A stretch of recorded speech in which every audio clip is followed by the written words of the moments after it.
Gang, let's get started. I want to read to you a quote. This is the quote.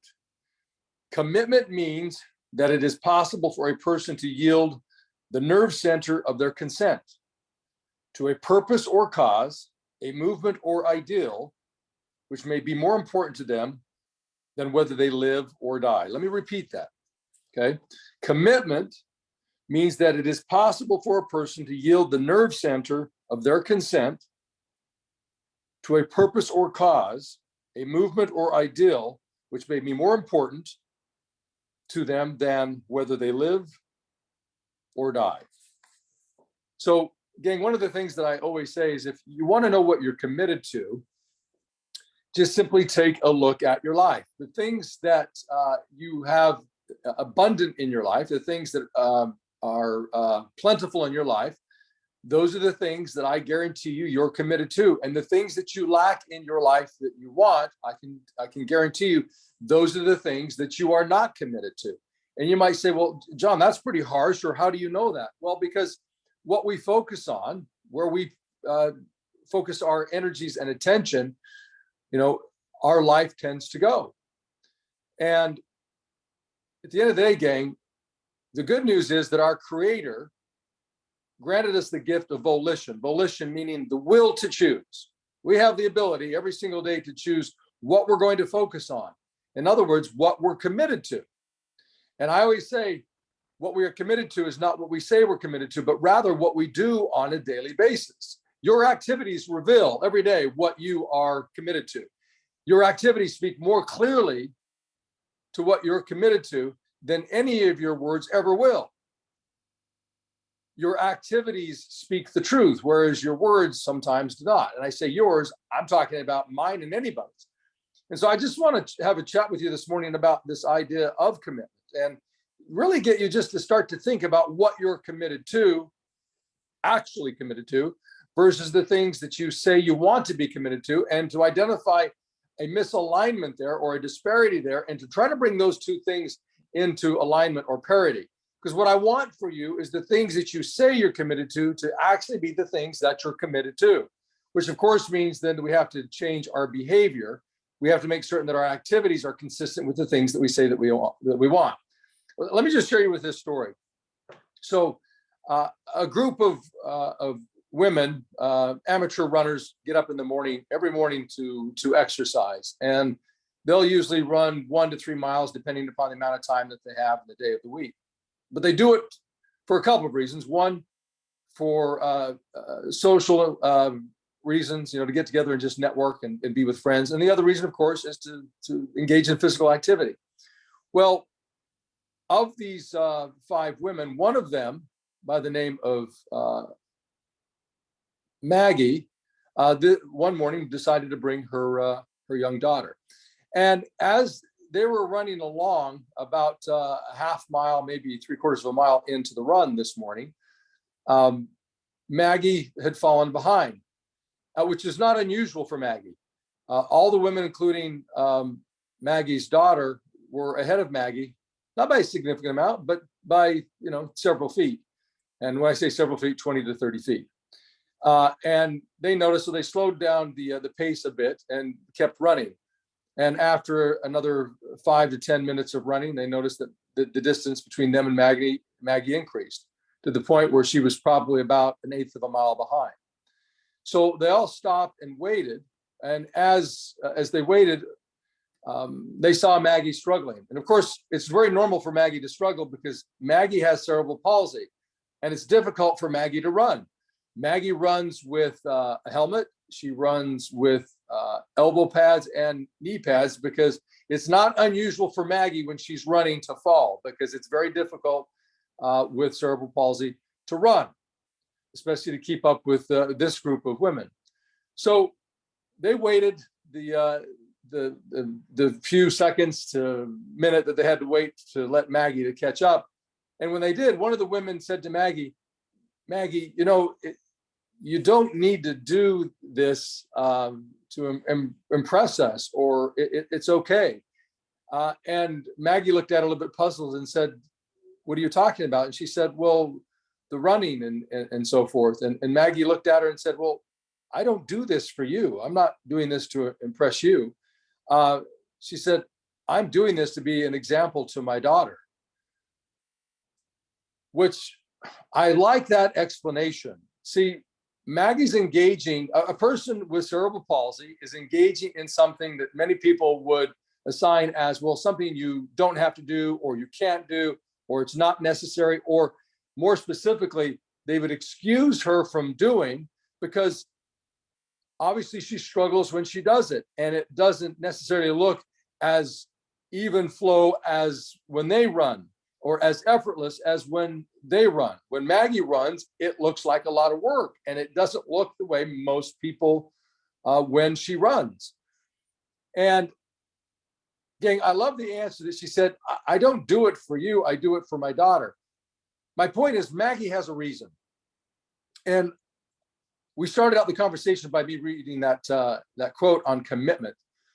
See, I really believe, I firmly believe, I know to my core that what we are committed to will affect our level of behavior and what we do on a daily basis. When we're committed to things that really matter, what we tend to find is that our behavior is in alignment with a higher level of achievement. We'll do greater things. We'll go further in life. We'll achieve more than we otherwise would. I mean, the goal here is to ultimately untap that potential that has all been born into us. It's not a question of whether we can, it's only a question of whether we're going to unlock that potential. And those who find the things to which they are absolutely committed that will cause them to do what others would excuse them from doing, those people will be successful. So I love that example of Maggie. She doesn't do it for anybody else, but for her daughter, this young lady, to show her that regardless of your setbacks, regardless of the things that may be against you or the challenges that life will present to you, that you still can achieve what it is that you want, that you can live the life that you want. You can do the things that you want. See, people will make excuses for you, gang. In fact, they will encourage you to make excuses. And so much of that has more to do with them rather than with you. It's like crabs in the bucket. It's like people who want to commiserate. People want to be around people who are like them. And people who complain or make excuses want to be around people who complain and make excuses. And those who don't complain and don't make excuses, of course, want to be around people who don't complain and don't make excuses. So, gang, I get that commitment is not that easy. It's not. That is true. But my question is, are you looking to survive or thrive? See, Maggie could choose not to run in the morning. She could choose to maybe just get on a bike, a stationary bike, and do that. That would probably be easier for Maggie than running and trying to keep up with this group of women who run every morning. It's simply a choice. So, gang, let me shift here, and I want to share with you another story about running again. I had the opportunity, gosh, this was almost 10 years ago. I had the opportunity to take my daughter to Connecticut to visit some friends. And they have a son that's the same age as my daughter. And it happened to be for us a vacation, but for them, their kids were still in school. So we went to the son's school, the son who's my daughter's age, where they were having a cross-country meet. It just happened to be that day they were having a cross-country meet. And so my daughter and I were there with the parents of this boy, and we're at the starting line, which was on this hill, and it was the perfect place to be to see the race start and to see the race end. Really couldn't see the in-between because, of course, it was over a 3-mile run. But as we stood there and the gun went off and we watched the runners, it was interesting to watch how the pack began to dissolve in the first 200-300 yards, to see where you had the leading pack, and then the majority of the pack, and then the laggards. And in that first, say, 100 yards, there was this one young man who was just absolutely tearing it up. I think he thought that he was running the 400. because this guy was like booking it. And he was so far ahead of the rest of the group that it looked like that if he was going to maintain that pace, that he would finish before and get back to the finish line before all the other runners even started the race. He was going that fast. But the reason I share with you the story is not is not the start. What was fascinating to me about the race was the end, to watch how so many of these kids finished in so many different ways. I watched how some kids, as they came around the turn and were able to see the finish line, because they weren't quite certain where the finish line was, but as they came around the turn and they saw the finish line about 150 yards away, it was interesting to see how they responded. Some kids would respond by simply slowing down when they saw the finish line. It was like, okay, I'm close to the end, I can slow down. Other kids, when they saw the finish line, actually stopped for a moment. And then I watched how some kids, as they saw the finish line, they actually picked up the pace. But the most fascinating moment of that entire race was this one. I watched this young lady as she came around the bend, and she became visible, and of course, to the crowd, and of course, she saw the finish line. She didn't increase her pace, but she didn't decrease it. She continued along, but her pace was a pretty slow pace. She was actually kind of hobbling. It was obvious that she was struggling, and it became evident as she ran further, and I say quote unquote ran because she wasn't running at this point. She was cramping up. She was very dehydrated. And it was interesting to watch how she walked from a hobbled position to then she got to a point where she was actually like jumping up and down on just one foot. In other words, she was using only one leg to finish the race. She got to a point where she was probably about 30 yards away from the finish line, and she actually collapsed. She fell to the ground. And of course, people ran over to attend to her, and she looked up, and as they were reaching to help her up, she kind of pushed them away, as if to say, no, don't. Let me do this on my own. I can finish this. And she got up on all fours and she began to crawl. And as people approached her and kept trying to assist her, she kept like telling them to stop and that she could do this. Well, at one point, again, she collapsed and she just kind of laid on her stomach there for a few seconds and then got back up and then continued again. Well, it was so inspiring to watch this young lady who literally finished the race crawling across the finish line. I think it's remarkable, gang, how people can respond to the same set of circumstances, right? I always like to tell the story of the two brothers who were raised by the alcoholic, abusive father. And in that scenario, both brothers grew up to be adults, but didn't grow up to be the same men at all. The one brother grew up to be a very successful doctor. His twin brother grew up to be a repeat offender, a convict, a drug addict, an alcoholic. And when they were both interviewed about their lives and why they ended up the way they ended up, well, the first brother, the brother who grew up as an alcoholic and a convict, said, well, my dad was an alcoholic and abusive. What would you expect me to do? Well, the doctor was asked the same question, how did you end up the way you ended up? And, given the fact that your father was an alcoholic, he said, well, that's precisely it. My dad was an alcoholic. What would you expect? It's so interesting that the same set of circumstances produce wildly different outcomes. And the question for that is, well, why? Why is it that two brothers growing up in the same environment, same dad, ended up in two wildly different places? And of course, the answer is, it's what they were committed to. See, the one brother, the convict, the alcoholic, was committed to the idea that, well, that's what he was raised in, and he had no choice. And so therefore, that was the route that he took. Whereas the successful son, the successful brother, simply saw his dad's example and committed to not being that. My point is this, gang, that every single day we have an opportunity to decide what we're committed to.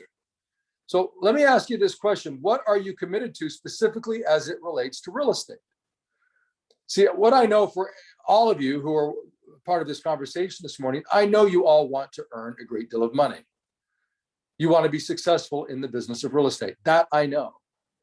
I know that because you're part of this company. And I know that because you're participating in this event this morning. But my question for you is, what are you really committed to? Remember what I said in the beginning. What we are committed to is not proven by what we say, but rather by what we do. Ask yourself, were your activities last week an example of what you say you're truly committed to?